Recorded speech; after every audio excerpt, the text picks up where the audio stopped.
I'm Tom. Let's talk about the fact that the WBO have now ordered Oleksandr Usyk versus Joseph Parker.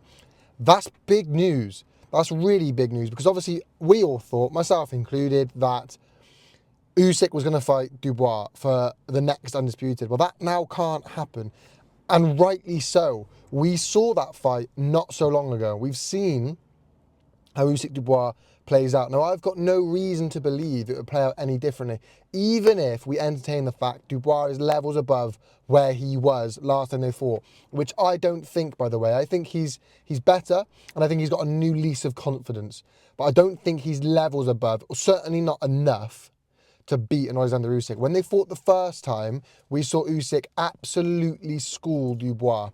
And, you know, the story of the fight is, of course, the low blow. That's the story, is was the blow low? Was the punch low? Was it below the belt? Should it have counted? And if it did, would Usyk have got up? Now, if it did count, I think Usyk would have got up, but it didn't. And either way, outside of that punch, don't let yourself be fooled. Outside of that punch, Usyk delivered a 11-round schooling until eventually Dubois took a knee and gave up.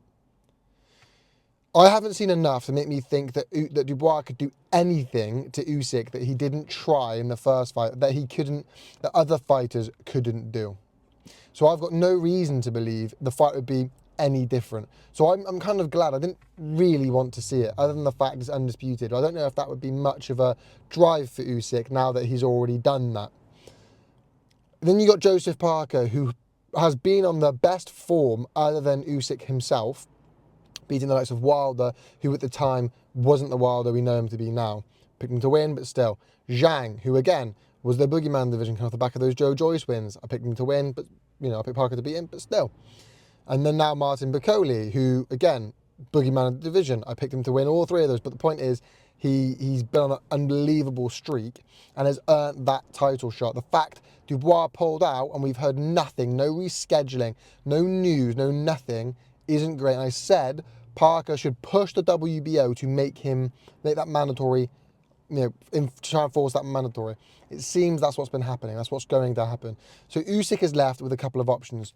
Fight Parker and maintain your belt, and then you fight, whoever has the other belt for undisputed before you retire, or vacate the belt. I don't think he'll vacate the belt. I think the only reason he'd vacate the belt is for a much bigger money fight. But I don't think there's one out there. I don't think he's going to get a much bigger money fight. He can fight Parker, in Poland. He can fight Parker over in New Zealand. He could fight Parker in the UK. He can fight Parker in Saudi Arabia. There's a lot of options. I don't think, unless the Alex Pereira fight, for example, happens, I don't think there's a lot of options out there for Oleksandr Usyk, because there aren't really many massive money fights. So his best bet is to fight Parker and then fight whoever has the last bout. And if he wants to do, exhibition fights afterwards, whatever. I'm kind of torn because part of me thinks, look, Parker deserves that title shot. He really, really does. But I want it to be against Dubois. I think it's a more exciting fight. I don't think Parker troubles Usyk much. Look, I think the fighters that give Usyk his hardest fight probably are Caballero and then Parker. But I don't think either of them beat Usyk. And I think, actually, Parker is the easier fight for Usyk than Caballero is. And I actually think Dubois would lose. I think the matchup, I've said it before, I think there'll be a matchup of Usyk versus Caballero main eventing with Dubois versus Parker co-maining. I think that would be such unbelievable matchups. Usyk versus Caballero is a fantastic matchup. I think Caballero gives Usyk stylistically his hardest fight currently in the heavyweight division. Really tricky fight for him. Kind of Marius Breeders-esque, but at heavyweight. Let's see how he does with it, how he deals with it. And then you've got Dubois Parker, and I think that's an extremely difficult fight. I think Dubois versus Parker is harder for Dubois than Dubois versus Caballero. So I'd love to see that card. And obviously this would be stopping that. This would be stopping that. But I think bottom line is Parker needs a title shot. So the way I think this is going to go, I think Usyk will fight Parker. I think it's going to happen just because Parker deserves it. Usyk will want to keep the belt. I don't see him vacating it.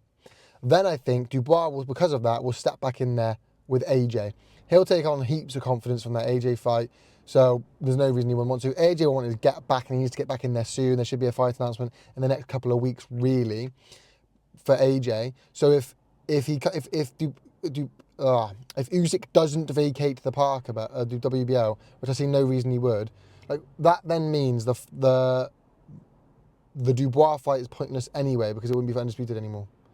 So I think that will happen. That will then give Dubois reason to fight AJ in the rematch. I think we'll see that with the winners facing each other and perhaps even the losers facing each other. But that's the way I think it will go. I think Usyk will fight Parker, which will lead for AJ to fight Dubois, which will lead to the winners fighting each other for the undisputed heavyweight title bout, probably towards the end of 2025. But people, let me know your thoughts in the comment section down below. What do we think of all this? Do you think it's the right decision or the wrong decision? Thank you so much for watching. As always, make sure you like, comment, subscribe, you know how YouTube works, people. Peace.